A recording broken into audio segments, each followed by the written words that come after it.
السلام علیکم ورحمۃ اللہ وبرکاتہ۔ میں اس ویڈیو میں گزشتہ جو کاؤنسلنگ ڈے تھا، ایک دن کا جو کاؤنسلنگ سیشن تھا، جس میں ہم لوگوں نے 4 کیسز کو ہینڈل کیا، صبح 9:30 بجے سے لے کر مغرب کے بعد ہم لوگ یہاں سے نکلے، اس مرکز سے نکلے۔ ہر کیس سے ایک فائدہ جو میرے لیے اور آپ کے لیے اور اپنوں کے لیے، ہمارے آس پاس کے لوگوں کے لیے، کیونکہ دوسروں کی غلطیوں سے جو عبرت حاصل ہوتی ہے نا، وہ دوسروں کی کامیابی سے حاصل کی ہوئی عبرت اور فائدے سے زیادہ مضبوط ہوتی ہے۔ پہلے کیس میں یہ سیکھ ملتی ہے، سب سے بڑی چیز، کہ شریعت نے جو پردے کا جو نظام لگایا، عورت کو مرد سے، مرد کو عورت سے، کیونکہ پردے کے متعلق ہم سمجھتے ہیں کہ پردہ صرف عورت کو کرنا ہے، عورت صرف نہیں دیکھے گی، مرد دیکھ سکتا ہے یا مرد کو نہیں کرنا ہے، مرد کو بھی نہیں دیکھنا ہے، اپنی نظروں کی حفاظت کرنا ہے، عورتوں کو بھی اپنی نظروں کی حفاظت کرنا ہے، ٹھیک ہے۔ دونوں کے لیے جو محرم اور غیر محرم کا وہ رشتے، جن سے پردہ آپ کے لیے ضروری ہے، جن سے پردہ آپ کا ضروری نہیں ہے، اس میں کمپرومائز نہ کریں، اس میں ڈھیل نہ دیں۔ خاص کر کے پردے کے معاملے میں ہمارے کچھ لوگوں میں سستی پائی جاتی ہے کہ پردہ کرنا ضروری نہیں سمجھتے، یا وہاں پر بہت ہی کمپرومائز کرتے ہیں یا ایک فلیکسیبلٹی دکھاتے ہیں جب آپ کے سامنے کوئی عالم ہو یا مولوی ہو یا کوئی استاذ ہو یا جو روحانی پیشوا ہو۔ الحمدللہ جو لوگ توحید پرست ہیں، سنت پرست ہیں، جو دین کی تعلیم اچھی طریقے سے لی ہیں، وہ لوگ نہیں کرتے، لیکن جو جذباتی طور پر جو لوگ علماء کی یا اسکالرز کی جو عزت و اکرام کرتے ہیں، ان کی بہو بیٹیاں بے پردہ مطلب اپنے چہرے اور اپنے جو ہے زینت کو ان کے سامنے نہیں چھپاتی۔ مدرسوں کی بھی جو کئی مدرسوں میں بھی ایسا ہوتا ہے، بغیر پردے کے جو ہے آپس میں تعلیم کا جو سلسلہ ہوتا ہے، یا دوسرے اور جو راستے ہوتے ہیں۔ میں کہتا ہوں کہ بھائی دیکھو، پردہ سب کے لیے یکساں ہے۔ اللہ کے نبی صلی اللہ علیہ وسلم سے زیادہ بزرگ، محترم، اپنی عزت اور اپنی عفت کا لحاظ کرنے والا دنیا میں کوئی پیدا نہیں ہوا، لیکن پیارے نبی صلی اللہ علیہ وسلم نے کبھی بھی کسی بھی صحابیہ کے طرف بے پردگی کا اظہار نہیں کیا۔ پیارے نبی تھے، شک کی گنجائش بالکل نہیں ہے، کیونکہ یہ جو کیس، جو پہلے کیس میں جو عبرت ہمیں ہے کہ بھئی جو دیندار جو پیشوا ہمارے ہیں، ان کے ساتھ بھی غلط تعلقات استوار ہو سکتے ہیں، وہ بھی آپ کے اوپر غلط نظر سے، غلط نیت سے آپ سے باتیں کر سکتے ہیں۔ ایک بات یاد رکھیے گا، سبحان اللہ، ابلیس جو ہے نا، شیطان، اس کی جو تلبیس ہوتی ہے نا، اس کا جو حملہ ہوتا ہے، یہ دیندار لوگوں پر بہت خطرناک ہوتا ہے، علماء پر اور بھی خطرناک ہوتا ہے پھنسانا۔ جس قدر آدمی اللہ سے قریب ہوتا ہے، اتنا بڑا جو ہے تیر شیطان کا ہوتا ہے۔ اس لیے کوئی اس بات سے مأمون نہ رہے، یعنی کہ اپنے آپ کو یہ نہ سوچے کہ بھائی ارے یار ان سے کیا ڈرنا ہے، یہ تو ہمارے عالم صاحب ہیں، ان کو تو ہم نے بچپن سے دیکھا ہے، یہ جب بچی میری چھوٹی تھی تب سے یہ ان کو لاڈ کرتے ہیں، ان کے سامنے کیا پردہ کریں، یہ چیز نہیں آنی چاہیے۔ کیونکہ یہ کیس ایسا ہے کہ جہاں پر جوان بچی کے تعلقات ایک ادھیڑ عمر کے دینی رہنما پیشوا سے ہوئے اور بہت گندے ہوئے، اور ان کے بیچ میں طلاق کی نوبت آ چکی ہے۔ نمبر 1۔ نمبر جو دوسرے جو کیس کا جو لب لباب، اس سے بتائے جانے والا جو فائدہ یہ ہے، شادی ہونے سے پہلے ممکن ہے بہت سارے لڑکے اور لڑکیاں گناہ کریں، گناہ کبیرہ کریں، گناہ صغیرہ کریں، لڑکپن میں، جذبات میں، دوستوں کے ساتھ مل کر، کالجوں میں، وہ کس حد تک بھی ہو سکتی ہے میں اس کا ذکر نہیں کر سکتا. لیکن ایک وقت آتا ہے، ایک عمر آتی ہے، ایک گھڑی آتی ہے جہاں پر وہ اس کو چھوڑ دیتے ہیں اور توبہ کر لیتے ہیں. اور توبہ ہے یہ چیز کہ بھائی یجب ما کان قبلہ، پہلے والے گناہوں کو سچی توبہ قبول جو ہے معاف کر دیتی ہے، چھپا دیتی ہے، ختم کر دیتی ہے، مٹا دیتی ہے. شادی کے بعد کوئی بھی بچی اپنی شادی سے پہلے والی زندگی میں کی ہوئی غلطیوں کو، برائیوں کو، فلرٹ کو، افیئرس کو، دانستہ یا نادانستہ، انٹینشنلی یا ان انٹینشنلی، کتنا بھی شوہر سے پیار، محبت اور کانفیڈنس ہونے دو، جس پر اللہ نے پردہ ڈال دیا نا، اس کو پھر اس پردے کو اٹھانے مت جاؤ. یہی پر ایسے ہی ہوا. کچھ غلطیاں ہو گئی تھی لڑکے سے شادی سے پہلے، اور اس نے اس کو چھوڑ بھی دیا تھا اور شادی کر لیا، اچھے رشتے میں جم گیا، لیکن باتوں باتوں میں، رومانس میں، اپنائیت میں، اور بھول گیا، اور اپنی پوری ہسٹری نہیں تو جو ہے کچھ ایسے انسیڈنٹ بتا دیا شادی کے پہلے کہ بیوی کے دل میں وہ بات بیٹھ گئی.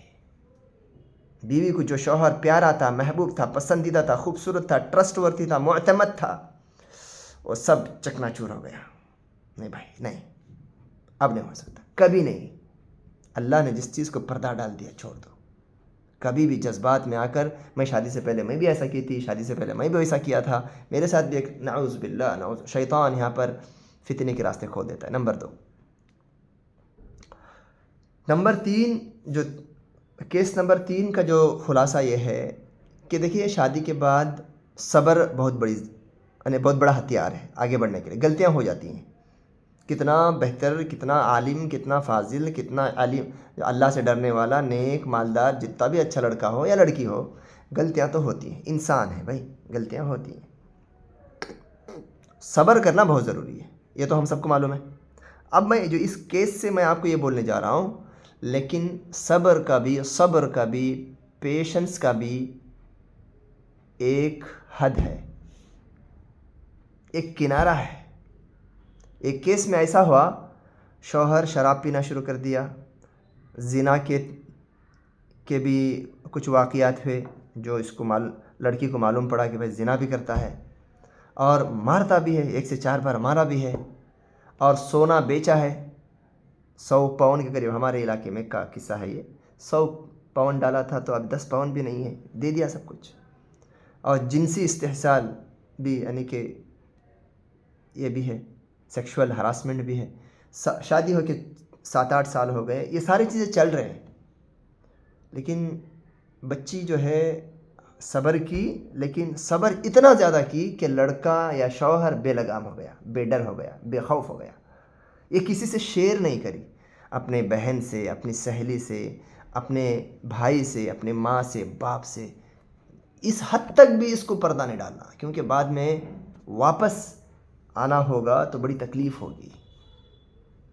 یعنی کہ زخم پر آپ کو صبر کرنا ہے، لیکن زخم جب کینسر کی شکل اختیار کر لے تو آپ کو چھپا نہیں سکتے، آپ کو جانا ہی پڑے گا. اس جو ہے آرگن کو آپ کو ممکن ہو تو نکالنا پڑے گا، پھینکنا پڑے گا. یہ بہت سارے کیسز میں بچیاں، خاص کر لڑکیاں، بھائی اتنا کچھ ہوا، تو نے بتایا نہیں باپ کو، تو نے بتایا نہیں بہن کو، تو نے بتایا نہیں بھائی کو، تو نے بتایا نہیں اپنی سہیلی کو. نہیں بتایا میں نے. مائیں اور باپ بھی آ کر روتے ہیں کہ اتنا کچھ میری بیٹی کے ساتھ ہوا، اب تک اس نے اف تک نہیں بولا. اگر بولتی تو ہم لوگ کچھ سمجھاتے، کچھ کرتے، راستے کھل جاتے. اب اتنا زیادہ ظلم و ستم کو سہنے کے بعد اب منہ کھول رہی ہے. ایسا نہیں ہونا چاہیے. اس کا مطلب یہ بھی نہیں کہ آدمی صبر چھوڑ دے، جلد بازی کرے، چھوٹی موٹی غلطیوں کو بڑا بنا دے، ہر غلطی کو ماں سے بتائے، ہر جو ہے پریشانی کو باپ سے بتائے. نہ نہ نہ نہ، توسط، اعتدال، ماڈریٹ، بیچ کا راستہ. سمجھ گئے بات کو؟ چوتھا جو کیس تھا، جو آج کا سب سے آخری جو کیس تھا، بہت سارے لوگوں کی بیویاں مر جاتی ہیں بڑی عمر کے بعد، تقریباً 50-60 سال کے بعد، 60 سال کے بعد، 70 سال کے بعد. شوہر جو ہوتے ہیں باحیات ہیں، بیویوں کی وفات ہو گئی، یا بیویاں ہیں، عورتیں ہیں 50 سال میں پہنچی ہیں، 60 سال کی پہنچی ہیں. نہیں، 40 سال میں ایسا ہوتا ہے کہ بھئی وہ لوگ 40 یا 45 سال میں ان کے شوہر کا انتقال ہوتا ہے، اور اپنی زندگی گزارنے کے لیے کسی مرد کے ساتھ وہ شادی کر لیتی ہے. یا مرد شوہر جو ہے 50 سال میں اس کی بیوی مر گئی تو دوسری بیوی کی تلاش میں وہ دوسرا نکاح کر لیتا ہے تاکہ اس کی آنے والی جو بھی زندگی اللہ نے اس کے نصیب میں لکھا ہے اس عورت کے اس مرد کے، وہ ایک گھریلو زندگی ہو، ایک معاشرتی اچھی زندگی ہو، خاندانی زندگی ہو. ایسا نہیں کہ کسی کے گھر پہ کھا رہا ہے، کسی کے ہوٹل میں کھا رہا ہے، نہ خوشیاں ہیں نہ غمیاں ہیں. ایسا نہیں ہونا چاہیے. اور بہت ساری مردوں کے لیے بہت ساری عورتیں ہیں، بہت سارے عورتوں کے لیے بہت سارے مرد بھی پائے جاتے ہیں، ان کے لیے بھی شادیوں کے راستے کھلنا چاہیے.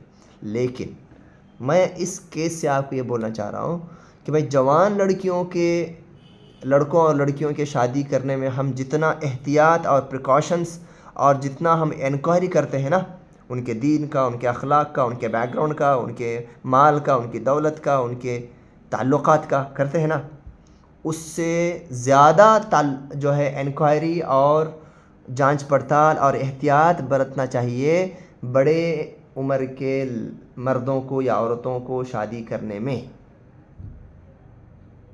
ہاں، ایسا نہیں کہ چلو بھائی 50 سال کی عمر میں یا 60 سال کی عمر میں جو ہے اس کی بیوی مر گئی، بیچارہ بھی کیسے رہے گا، کہاں کھائے گا، کہاں پیے گا، چلو فلاں جگہ پہ ایک عورت ہے، بوڑھی ہے، اس کا بھی شوہر مر چکا ہے، چلو شادی کر کے لے کے آؤ. نہ نہ نہ، اس کی بہت ساری وجوہات ہیں. کیونکہ بڑھاپے میں جیسے عمر ہماری بڑھتی جاتی ہے نا، بیوی کو مرد کی ضرورت، مرد کو بیوی کی ضرورت جوانی سے زیادہ ہوتی ہے. یہ بات یاد رکھ لینا. ہاں، اس کا کرائٹیریا بدل جاتا ہے. ممکن ہے جوانی میں سیکشولی ایک دوسرے کی ضرورت زیادہ ہوتی ہو، لیکن ڈپینڈنسی ایک نمونے کا جو ہے مکمل سہارا جیسے عمر آگے جاتی ہے نا، ایک دوسرے کی جان اور روح اور ایک دوسرے کی سے ایک دم سے جو ہے نا مکمل تابع ہو جاتے ہیں، ڈپینڈنٹ ہو جاتے ہیں. یہاں پر دگا کیا بولتے ہیں کہ دگا یا جو دھوکہ بڑی عمر میں برداشت نہیں ہوتا، بہت زیادہ تکلیف ہوتی ہے. اوکے، سو یہ 4 قصوں سے نکلے ہوئے 4 میں نے فوائد بتایا. اللہ سے دعا کرتا ہوں کہ اللہ رب العالمین کہ ہمیں سیکھنے والا بنائے، سمجھنے والا بنائے اور عبرتوں کو حاصل کرنے والا بنائے.